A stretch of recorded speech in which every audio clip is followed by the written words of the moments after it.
Graça e paz, sou o pastor Davi Nascimento, pastor presidente da Assembleia de Deus de Abraão, a Igreja da Justiça Divina pela fé, sem a lei de Moisés. Sou o cooperador de Deus, ministro do Novo Testamento, semeador da palavra do reino. Caro espectador, dê um like, compartilhe esse vídeo, se inscreva no nosso canal, ative o sininho de notificação para receber aviso de novos vídeos. Vamos todos aprender com o escritor da Epístola aos Hebreus, um judeu convertido escrevendo à igreja judia convertida. Vamos aprender com ele sobre a altura, a profundidade, a largura das riquezas da nova aliança.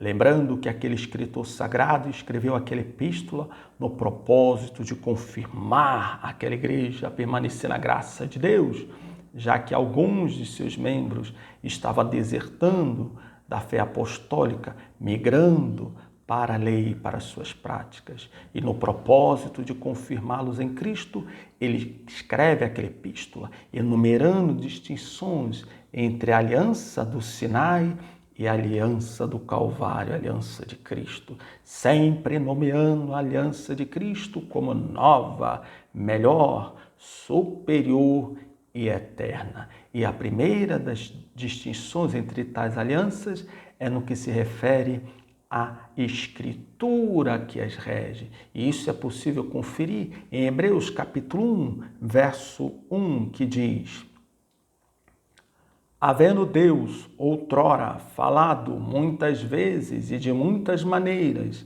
aos pais pelos profetas, nestes últimos dias nos falou pelo Filho, a quem constitui o herdeiro de todas as coisas, pelo qual também fez o universo. Aleluia, glória a Deus. A primeira das distinções é a Escritura que as rege.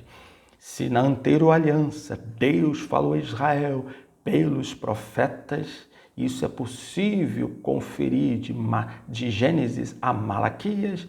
Na nova aliança, aliança de Cristo, Deus fala nos últimos dias pelo seu Filho amado, e este continua a falar pelos seus profetas, os seus apóstolos, após a sua partida. E isso é possível conferir nos livros de Mateus a Apocalipse, uma vez que o próprio livro de Hebreus, no capítulo 2, verso 3, declara: como escaparemos nós se negligenciarmos tão grande salvação, a qual inicialmente foi anunciada pelo Senhor e depois confirmada por aqueles que dele a ouviram.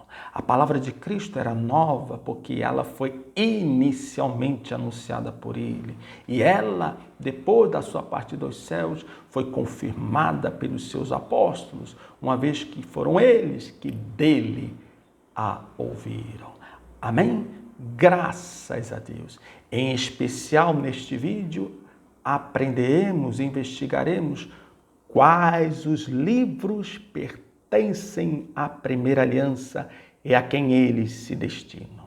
Isso, aleluia, nós podemos, aleluia, começar a observar no próprio livro de Hebreus, no capítulo 9, verso 18, que diz: pelo que nem a primeira aliança foi sancionada sem sangue, porque havendo Moisés proclamado todos os mandamentos segundo a lei a todo o povo, tomou o sangue dos bezerros e dos bodes com água, elantinta de escarlate e isopo, e aspergiu não só o próprio livro, atenção, como também sobre todo o povo, dizendo: este é o sangue da aliança, a qual Deus prescreveu para vós outros.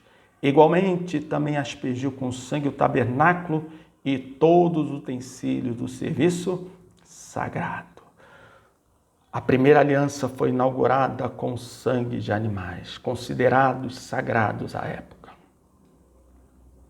sobre onde caiu aquele sangue. O alvo daquele sangue foi separado, consagrado como pertencente à primeira aliança. O sangue foi aspergido sobre o tabernáculo e seus utensílios. Então, aquele tabernáculo e seus utensílios pertencem àquela aliança. O sangue foi aspergido sobre o povo de Israel. Então, o povo de Israel, como povo de Deus, pertence àquela aliança.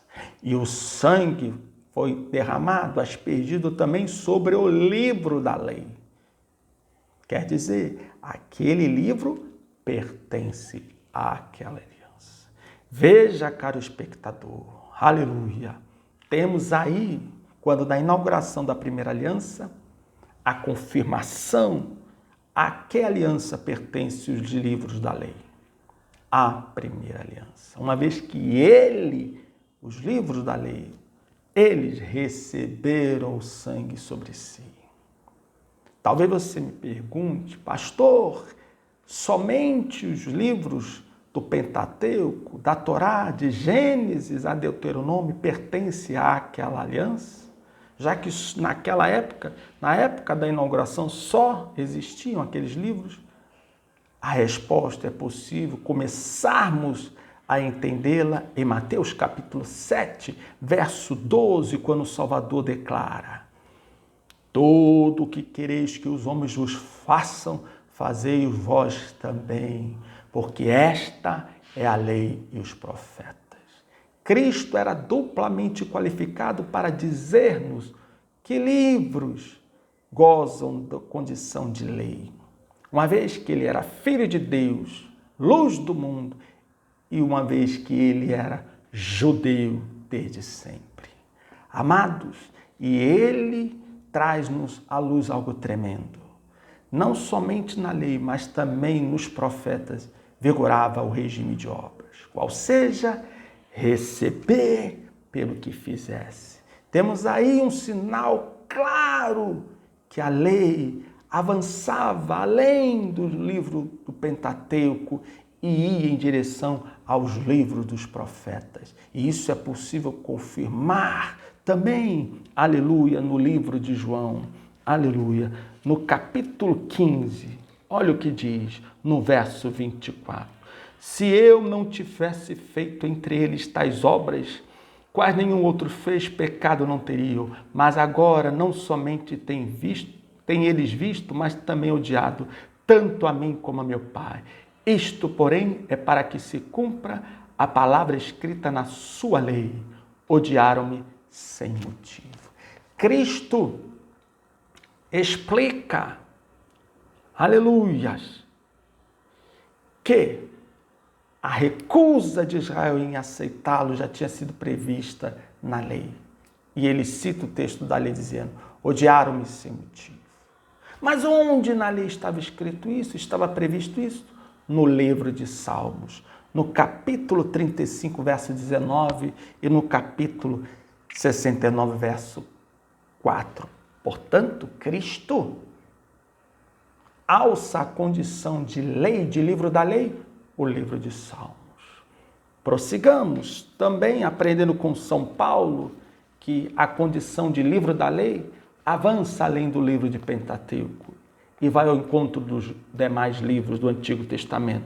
Em 1 Coríntios, capítulo 14, São Paulo diz no verso 20: irmãos, não sejais meninos no juízo, na malícia sim sede crianças, quanto ao juízo sede homens amadurecidos.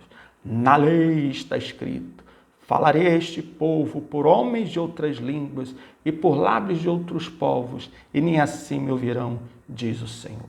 São Paulo, falando sobre línguas estranhas, lembra que quando do derramamento do Espírito, quando os discípulos judeus começaram a falar em línguas dadas pelo Espírito, línguas de outras nações, ainda assim Israel vendo Deus falar-lhes pela boca dos discípulos por outras línguas de outros povos, nem ainda assim Israel creu.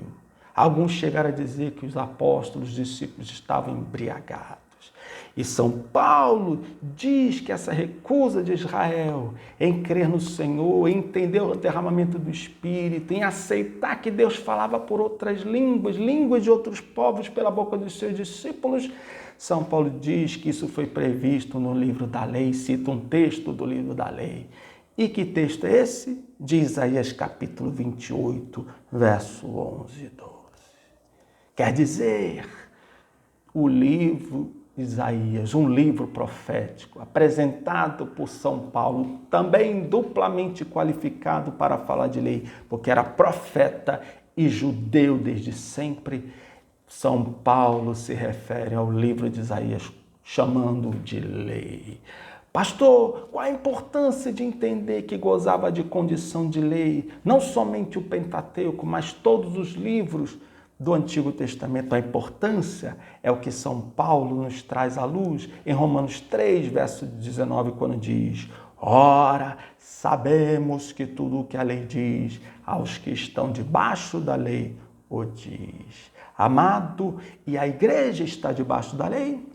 Romanos 6,14, São Paulo declara: o pecado não terá domínio sobre vós, pois não estáis debaixo da lei, mas debaixo da graça. Resta aí a revelação apostólica. Como todos os livros do Antigo Testamento gozam da condição de lei, de Gênesis a Malaquias, e a igreja não está debaixo da lei, temos aí revelado que a igreja não precisa crer, ler ou pregar ou praticar os livros do Antigo Testamento, pois ela não está debaixo da lei, e sim debaixo da graça. E tudo o que a lei diz em seus livros somente diz respeito aos que estão debaixo dela. Aleluia! Deus não é Deus de confusão. Caro espectador, dê um like, compartilhe esse vídeo, se inscreva no nosso canal, ative o sininho para receber notificação de novos vídeos. Agora, nos últimos dias, Deus fala pelo seu Filho e pelos seus apóstolos. Deus não fala à sua igreja pelos livros da lei, os livros do Antigo Testamento, porque eles gozam da condição da lei, e tudo que a lei disse foi aos que estavam, foi destinado aos que estavam debaixo da lei, e a igreja de Cristo está debaixo da graça, e só debaixo da graça. Permaneça na graça de Deus, permaneça nos livros da nova aliança, o Novo Testamento. Caro espectador, seja qual for o seu credo, seu livro sagrado, sua religião, seu profeta, seu Deus, com todo respeito e consideração, mas com ousadia eu te convido, venha para a graça de Deus, venha crer em Cristo no seu Evangelho, venha apoiar a sua fé apenas no Novo Testamento, porque é nesse livro, por meio desse livro, que Deus fala para a sua igreja, pois sua igreja não está debaixo da lei, e os livros da lei só dizem respeito àqueles que querem confiar na lei e não em Cristo no seu Evangelho. Creia em Cristo no seu Evangelho, em nome de Jesus. Amém?